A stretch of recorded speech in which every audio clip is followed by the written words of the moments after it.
Hello everyone, welcome to the session. So in this lecture we are going to discuss about the India's struggle for freedom, and because this is lecture 2, so in our previous lecture we have already discussed about the phase 1 of the India's struggle of freedom. As I have already told you that this struggle for freedom is divided into two phases. We have already covered the phase first, that was the rise of nationalism and the early political association in our lecture 1. In this lecture 2, we will discuss about the phase 2 of India's struggle of freedom, which includes some major events that are the Home Rule movement, the Lucknow Pact of 1916, the Gandhian era when Mahatma Gandhi suddenly emerged, then the Kheda Satyagraha led by Gandhi, the Champaran Satyagraha and the Ahmedabad mill workers strike. So these are the various events that took place in the phase 2 of the India's struggle for freedom. This we are going to discuss in this particular lecture. So let's begin it. So the phase 2 of India's struggle for freedom began with the emergence of the Home Rule movement and the entry of Mahatma Gandhi in the Indian political scene, and how it had completely changed it from the early phase and in the Gandhian era. We will compare those things and we will learn about some various events and the protests that took place in this phase 2. So first comes the Home Rule movement. Now what is this Home Rule movement? Who started it? It was launched in 1916 by Annie Besant. So we have discussed about Annie Besant in the socio-religious reforms chapter, that she was the reformer, though she was the Britisher, but still she worked for the Indian people, for the independence of India. So she was the person who launched the Home Rule movement, she and Bal Gangadhar Tilak, who were the members of the Indian National Congress, and this was done in 1916. What was the objective? Objective was demanding the self-rule for India within the British Empire, means we should have our own rule instead of the colonial rule of the British Empire. The movement aimed to mobilize public opinion in favor of Home Rule.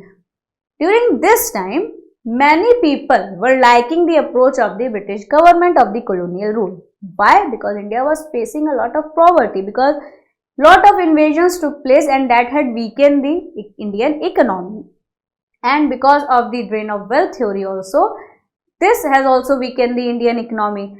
Because people are poor and the Britishers have provided them jobs in their armies, in their troops, in the industries that were set up in India that belonged to the Britishers, people were getting job there. So people basically liking the British government. They were not much aware about the policies and schemes. What a common person want, what a common people want, they want a certain amount of money so they can live their life. They were not involved in the politics, not in anything. So it became very difficult to make people aware about these kinds of process done by the Britishers and make them realize the importance of nationalism, the importance of independence in the country. So Home Rule movement was also in the same direction, where it was very much necessary to mobilize this public opinion in the favor of the Home Rule, in organizing the people, mobilizing the people so they can support this self-ruling status in India. So this whole Home Rule movement was started or launched for such purpose only, and to create a sense of national unity and self-confidence among the Indian people. And by this, by making them realize that self-rule is very important, Home Rule is very important, they can also be able to understand the national unity, and self-confidence will also arise within the hearts of people. So this was the first thing that happened in the phase 2 of the India's struggle for freedom, that is the Home Rule movement, that is demanding the self-rule in India from the British Empire. Next comes the Lucknow Pact of 1916. Now what happened? Britishers have followed the policy of divide and rule. We know that India, and they also knew that India was having a very diversified culture, lot of religions were there, lot of cultures were preaching in the Indian land, and Britishers took advantage of this and they have started creating divisions between the two sections of society. And what were these two sections? Majorly the Hindus and the Muslims. They have started creating distinctions between the two sections, between the two religions, and that is called as the divide and rule. If you are able to divide the people, divide the groups, it will become much easier for the government, for any kind of person who is having the authority to rule over those people. So this happened and they become successful. They have become much successful in dividing these two communities. Now the Lucknow Pact of 1916, also known as the Unity Pact. So this Lucknow Pact was made in order to create harmony, in order to create unity between the two communities. That is why it is also called as the Unity Pact. Was a landmark agreement. Okay, pact means it was the agreement signed between the Indian National Congress and the All India Muslim League. So two groups have been formed, okay, because there were various early political associations. One was the Indian National Congress that we have discussed. There was another one called as the All India Muslim League, in which most of the people were from the Muslim community, and Muhammad Ali Jinnah was the main person behind the Indian Muslim League. So an agreement was signed, and this particular association was formed out of the religious purposes only, because it was community specific. So there was an agreement signed between both the organization, the Indian National Congress and All India Muslim League. The pact aimed to bring together the two major communities, that is the Hindus and the Muslims, together and to create a united front.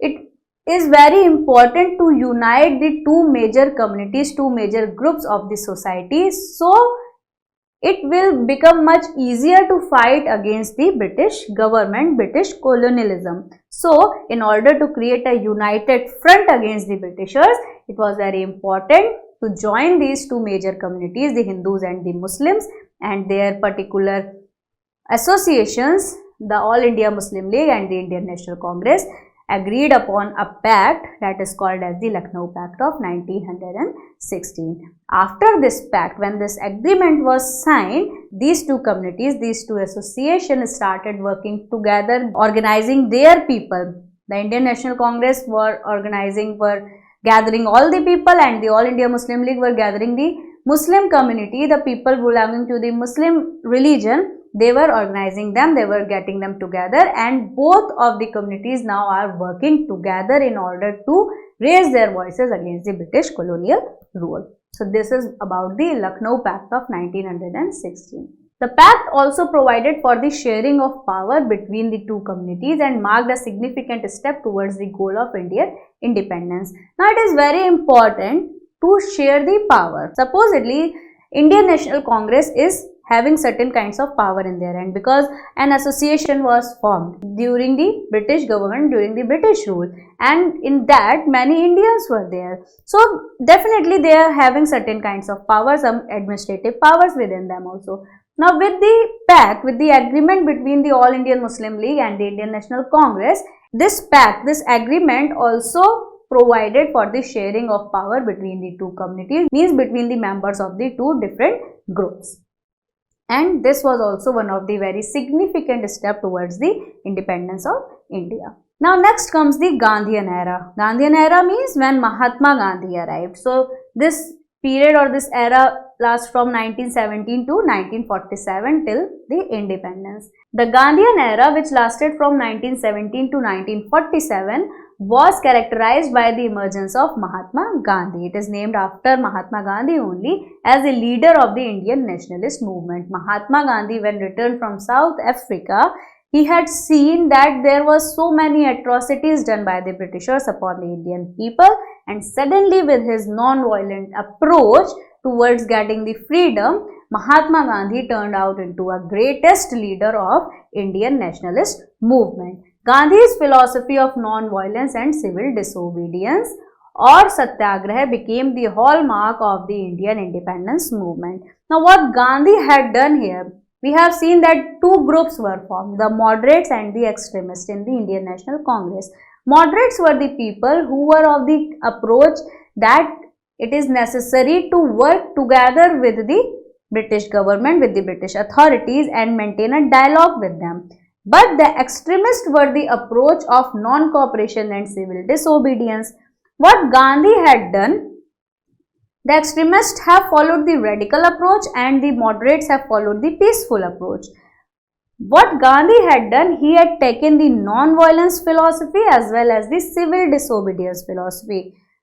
He had also approved or also taken the view of the moderates as well as the extremists. The extremists were doing the civil disobedience, but the moderates were not doing the civil disobedience. What Gandhi has said, that civil disobedience is not a bad thing. It is only we are not ready to do certain things which you are asking us to do. We are just disobeying your orders. It is not a kind of violence that we are doing. And the philosophy of non-violence, we will reach towards our goal without doing any kind of violence in this society, without killing anyone, without hurting anyone physically. We will only take up the mental approach. We will only not obey the orders of the British government. We will not follow the policies of the British government, and we will take this non-violent approach and lead towards the independence. And this, the non-violence and the civil disobedience, these two things or these two philosophies have become the hallmark. Hallmark means the most important feature of the Indian nationalist movement or the Indian independence movement, which marked in the era of Gandhi, of Mahatma Gandhi. Gandhi's early campaigns such as the Kheda Satyagraha, the Champaran Satyagraha and the Ahmedabad mill workers strike were aimed at redressing the grievances of the oppressed sections of society. So these three were the early campaigns of Mahatma Gandhi, started by Mahatma Gandhi, that worked in the form of protest against the British officials, British authorities, which have redressed the voices, the grievances of the oppressed sections of the society that were mainly the Indian people, and these sections of society were mainly the farmers, the laborers and the textile workers who were working in the industries and the mills in the lands of the British government. These campaigns helped to mobilize public opinion in favor of the nationalist movement. So these campaigns were organized or done in order to get the public opinion, in order to mobilize the public opinion, because here they are directly involving the general public, the oppressed sections of the society, and gave a voice to the marginalized and oppressed sections of Indian society. So this was the main aim of starting these early campaigns: Kheda Satyagraha, Champaran Satyagraha and the Ahmedabad mill workers strike. Now we will discuss about these three particular early campaigns started by Mahatma Gandhi. So the first one is the Kheda Satyagraha. Kheda Satyagraha of 1918. It was launched in 1918 by Mahatma Gandhi in response to the British government's decision to impose a tax on the poor farmers of Kheda in Gujarat. So British government already had introduced various kinds of land revenue system, and afterwards they have also imposed or made a decision to impose a tax upon the poor farmers as well. Now the farmer who is working on that land, who is growing the crops, is himself so poor and unable to get sufficient amount of money for their family, for the survival of their family from their produce only, and how will they be able to give a tax and overtax to the British officials. So this whole movement of Kheda Satyagraha was launched by Mahatma Gandhi in order to oppose this tax that was imposed by the British government upon the poor farmers. The campaign aimed to secure relief for the farmers particularly, and it was marked by non-violent protest and civil disobedience. Civil disobedience, why? Because the tax that was imposed by the Britishers, in this movement, the farmers, with the help of Mahatma Gandhi and their whole group, they have disobeyed the order made by the British government, and this shows the civil disobedience against the Britishers. And this was the non-violent protest because the farmers were not using the violent methods, but a non-violent approach was taken without harming anyone, not even the British army, not even the British officials, without harming anyone. They were just disobeying the laws, the orders made by the British government. And this is how this Kheda Satyagraha has reached to its success and marked as one of the greatest national movement of country. The next comes the Champaran Satyagraha. Now what about the Champaran? What had happened there? So it is launched by Mahatma Gandhi only in 1917 in Champaran district of Bihar. There is a district called as Champaran that is present in Bihar today also, to protest against the oppressive indigo planters. So indigo was planted in the Champaran district of Bihar. The campaign aimed to secure the better working conditions. So wherever the indigo plantation is done, it affects the health condition of the person who is working there, who is being the labor of such farms. So Britishers have involved the people in their farmlands in order to produce indigo, because it was a very expensive kind of plantation, and indigo also, when produced, it has a very high rates in market as well. So this campaign was aimed to secure the better working conditions. First of all, the farmers who are working in this indigo plantation must get the better working conditions and fair wages also, because the Britishers were earning a lot from these indigo plantations, but the farmers were not getting the fair wages. So this Champaran Satyagraha was launched by Mahatma Gandhi in order to secure the better conditions for the farmers who are working in those indigo farms and the fair wages for the oppressed indigo farmers, and was marked by non-violent protest as well as the civil disobedience. The same method was used in most of the movements, the non-violent approach as well as the civil disobedience approach. Next comes the Ahmedabad mill workers strike. Now what is it? Ahmedabad mill worker means it was a textile industry, textile mill, where strike was launched by Mahatma Gandhi with the leadership of Mahatma Gandhi. So it was strike of 1918 was launched by Gandhi to protest against the poor working condition and low wages of textile workers. The people, the laborers who were working in these textile mills, they were getting a very low wages and their working conditions were also not very good, and this was situated in Ahmedabad. So with the help, with the leadership of Mahatma Gandhi, the mill workers, the people who were working in these textile industries in Ahmedabad, they have come together, they have protested against the British authorities. The campaign aimed to secure better working conditions and fair wages to the workers. Now in Kheda Satyagraha, in Champaran Satyagraha and in Ahmedabad mill workers strike, what was aimed? These are considered as the early campaigns launched by Mahatma Gandhi, and what was the main aim behind this? To create a civil disobedience. The rule that was made by the Britishers was opposed by the people. With the help of the people, this has mobilized the public opinion, and this was done for the better working condition and for the fair wages. The demands were very simple, were very acceptable, and this was done by non-violent methods and by the civil disobedience. Why these are considered as the greatest movements, the early campaigns, and had what impact they had done? That this had shown people that a voice could be raised against the British officials first of all, and how it impacted the British government, because now people are raising their voice, the public opinion is mobilized by these kinds of protests, these satyagraha movements that were launched by Mahatma Gandhi. People started considering Mahatma Gandhi as their leaders. Instead of following the laws and rules made by the British government, they are following the things or the philosophies of Mahatma Gandhi. The non-violent approach is followed, the civil disobedience is followed. They were breaking the laws but with the non-violent approach, and the Britishers have nothing to do in this scene, because what they can do, if a person is not ready to give the tax, they could do nothing about it. Okay, mainly they can take the person and put them in the jails. So people were ready for the consequences also by these protests. Many people were sent to the jails. Even Mahatma Gandhi was also sent to the jails because they were breaking the laws, they were not following the laws, but these laws were not in the form of criminal nature. No one was hurt in breaking these laws. These were only the laws that were made by British government that were broken, and these were only completely civil in nature and not at all criminal in nature. So these are the early campaigns that we have discussed in the Gandhian era that were launched by Mahatma Gandhi, and through these campaigns Mahatma Gandhi emerged as the greatest leader of the Indian national movement, and he has become the father of the nation afterwards, and still considered and guide people for their better living in today's time also. So all these things that we have discussed in this lecture talks about the second phase of the Indian struggle for freedom.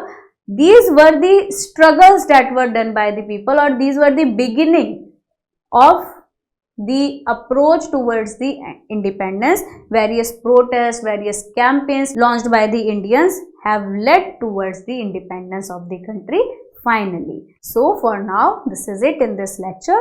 Thank you so much for your patience listening. Take care and bye-bye.